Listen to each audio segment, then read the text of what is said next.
블레셋의 5개 도시국가 연합이 사울에게 전쟁을 선포했습니다.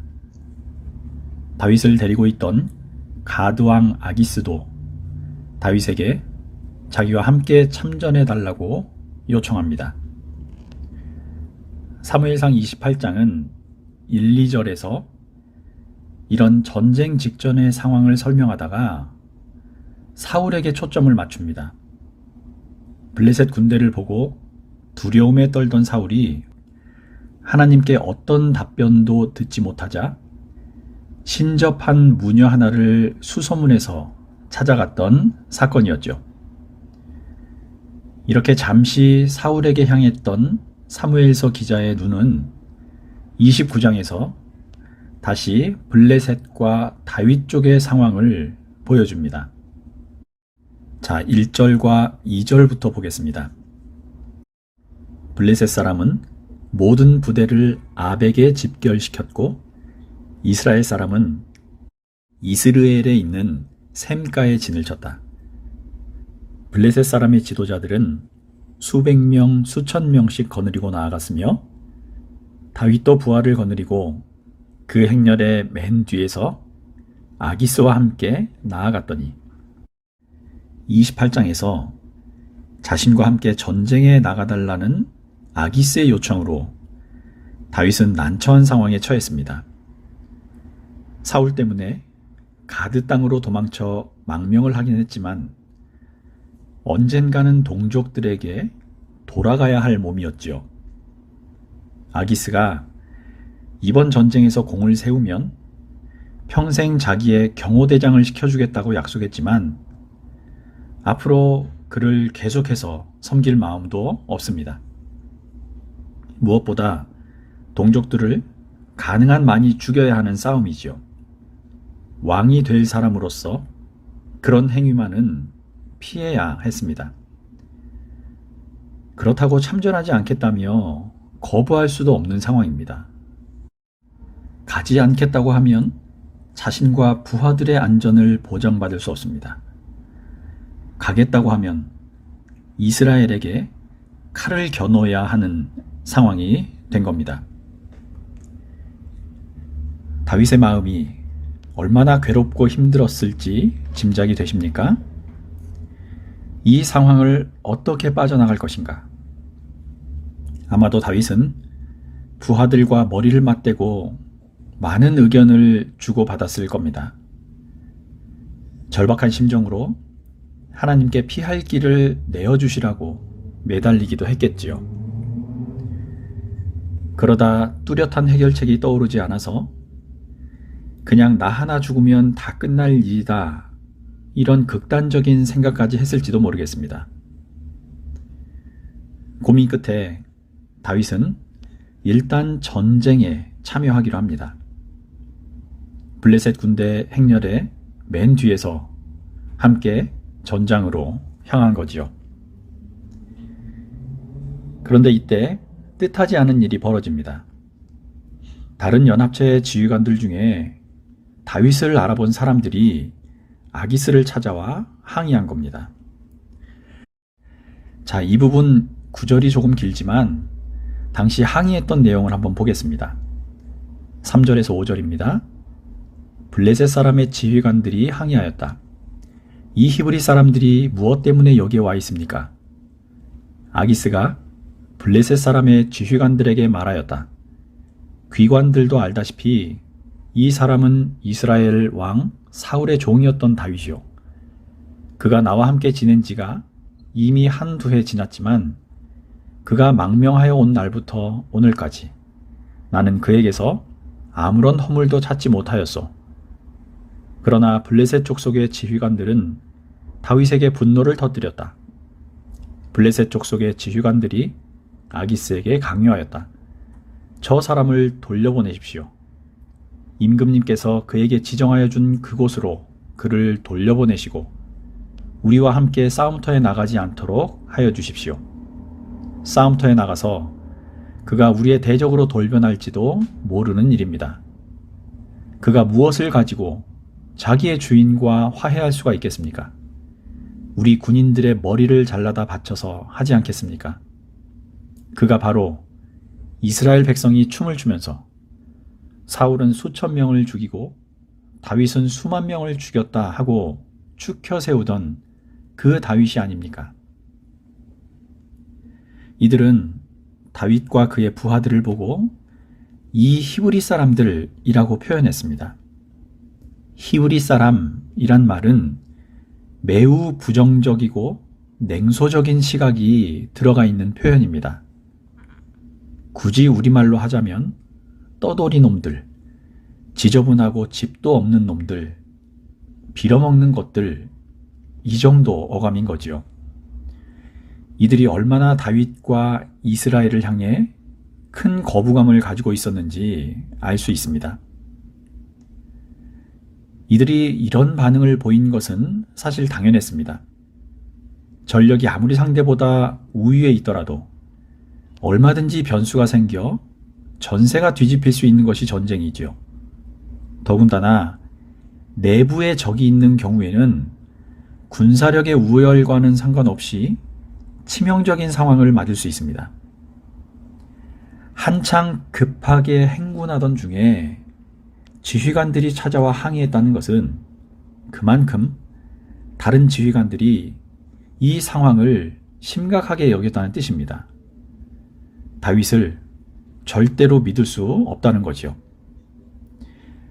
만약 전투가 벌어진 이후에 행렬의 가장 후방에 있던 다윗과 그의 부하들이 자신들을 공격한다면 이 전쟁의 승리는 장담할 수 없습니다. 이긴다 해도 얼마나 막대한 피해를 입을지 알 수 없었던 거죠.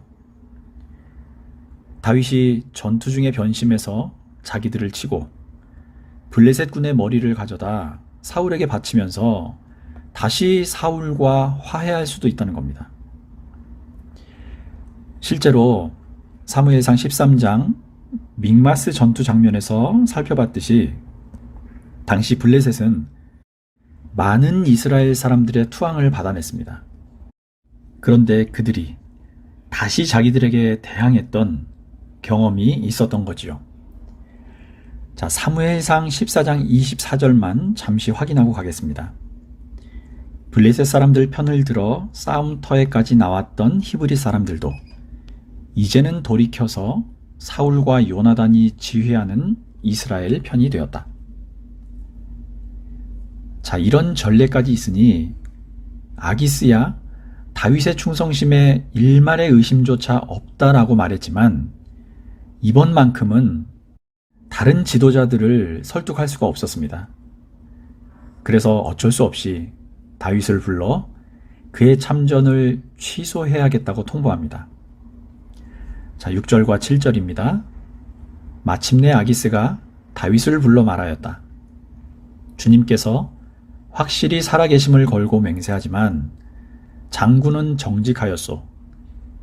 나에게로 온 날부터 오늘까지 나는 장군에게서 아무런 허물도 찾지 못하였기 때문에 장군이 나와 함께 이 부대에 들어와서 출전하는 것을 좋게 생각하였소.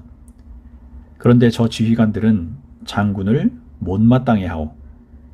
그러니 이제 장군은 블레셋 사람의 지도자들의 눈에 거슬리는 일을 더 이상 하지 말고 평안히 돌아가기를 바라오.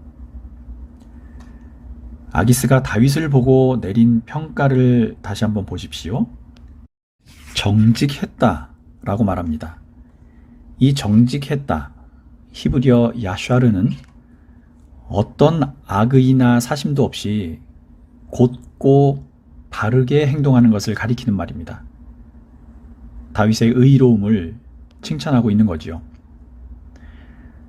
자, 아기스의 이 말을 통해 우리는 당시 이방 사회에 거주하던 다윗이 어떻게 생활하고 있었는지를 알 수 있습니다. 물론 이방 땅으로 피신한 것은 다윗이 기도하지 않고 저지른 실수였습니다. 그 실수 때문에 지금 동족을 죽이러 가는 길에 동행해야 하는 막다른 곳까지 몰린 거지요. 그러나 그것과는 별개로 다윗은 이방 사회에서조차 하나님을 믿는 사람답게 의롭고 신중하게 살아왔다는 것을 짐작해 볼 수가 있습니다. 자, 아기스가 다윗을 보고 한 말을 보면서 우리는 두 가지 교훈을 더 생각해 볼 수 있습니다. 첫째, 성도는 어느 곳에 어떤 상황에 있든 오직 하나님만을 두려워하면서 정직하고 진실하게 살아야 한다는 것. 둘째, 하나님을 모르는 사람 또는 유난히 나에게 까다롭게 대하는 동료나 상사와 함께 일을 하더라도 할 수 있는 한 진실한 마음으로 그들을 대해야 한다는 겁니다. 우리가 선을 행하면 하나님께서 그 무지한 자들의 입을 막아주십니다. 베드로전서 2장 15절의 교훈을 보겠습니다. 이해를 돕기 위해 현대인의 성경과 새 번역을 함께 보겠습니다. 먼저 현대인의 성경입니다. 여러분은 선한 일을 하여 어리석은 사람이 무식한 말을 하지 못하게 하십시오. 그렇게 하는 것이 하나님의 뜻입니다. 다음 새 번역입니다. 선을 행함으로 어리석은 자들의 무지한 입을 막는 것이 하나님의 뜻입니다. 우리가 처한 상황이나 만나는 사람의 성품 또는 인격에 상관없이 우리는 하나님 앞에, 그분의 얼굴 앞에서 사는 사람들입니다. 늘 진실하고 정직한 마음을 품고 사시기를 바랍니다. 억울한 일을 당해도 의로운 길을 떠나지 마시고 거짓말하지 마시고 오직 선을 행하는 데 집중하다 보면 우리를 속였거나 교활한 머리를 썼던 이들의 입을 하나님께서 닫아주실 거라는 거지요. 성경에서 선을 행한다는 것은 우리를 통해 하나님의 성품을 드러낸다는 말입니다. 이런 복된 삶을 사시기를 주님 이름으로 축원합니다. 다시 본문으로 돌아오겠습니다.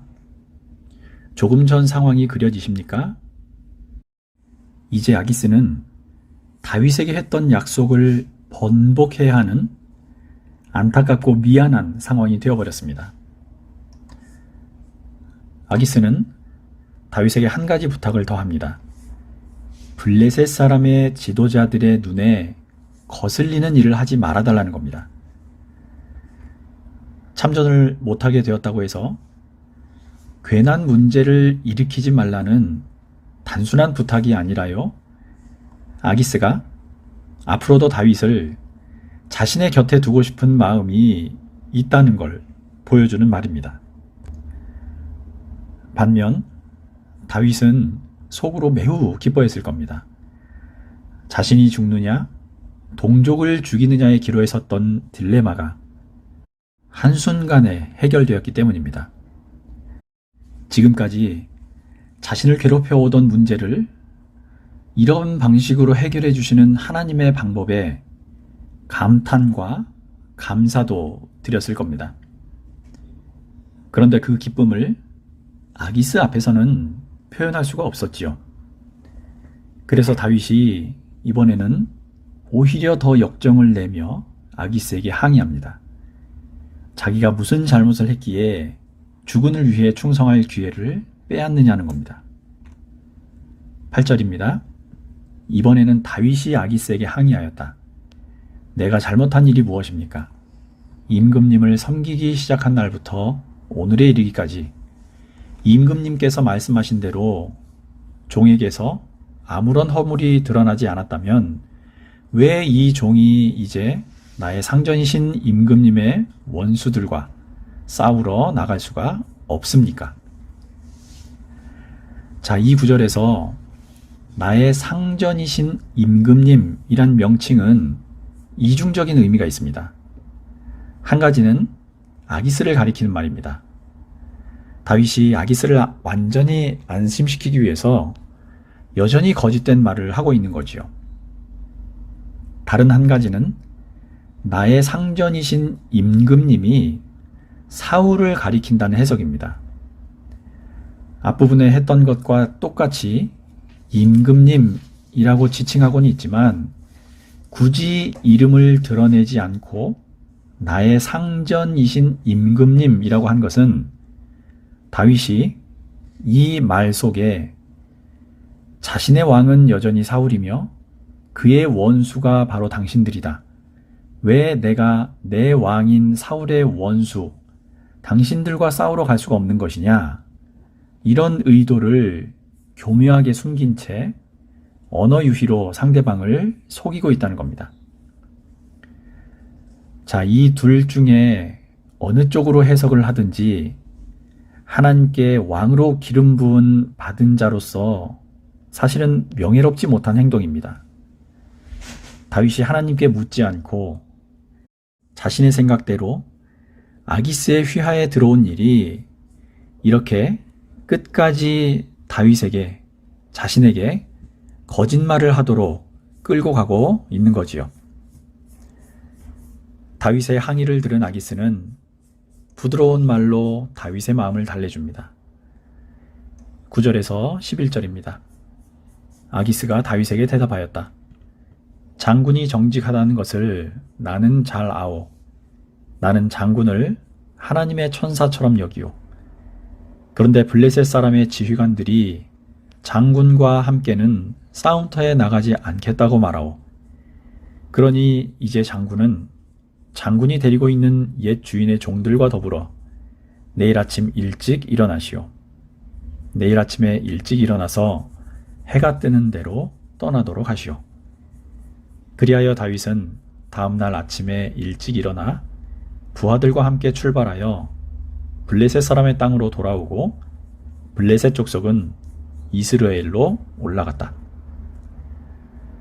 자, 이렇게 다윗은 아기스에게 의심받지 않고 동족들도 해치지 않은 채 진퇴양난의 위기에서 벗어났습니다. 오늘 사무엘상 29장을 함께 보았습니다. 다윗이 어떤 선택을 해도 반역자가 될 수밖에 없는 상황이었습니다.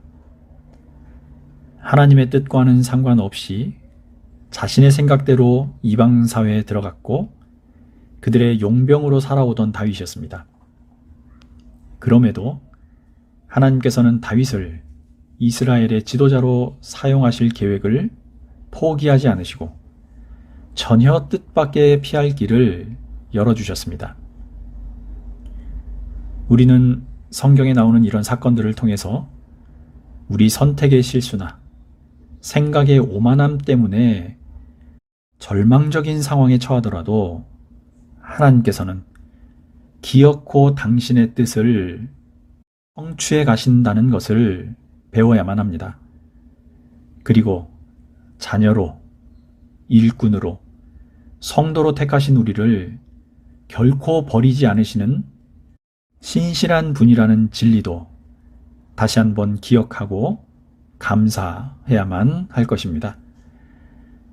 우리에게 피할 길을 열어주시는 주님의 신실하심과 얼굴 앞에서 오늘도 거짓말하지 마시고 남을 속이거나 이용하려 하지 마시고 눈앞의 이익에 양심을 팔지 마시고 오직 정직하고 의로운 길을 가며 선한 행실로 다른 이들에게 우리를 통해 하나님의 성품을 드러내 보이시는 복된 인생이 되시기를 주님 이름으로 축원합니다.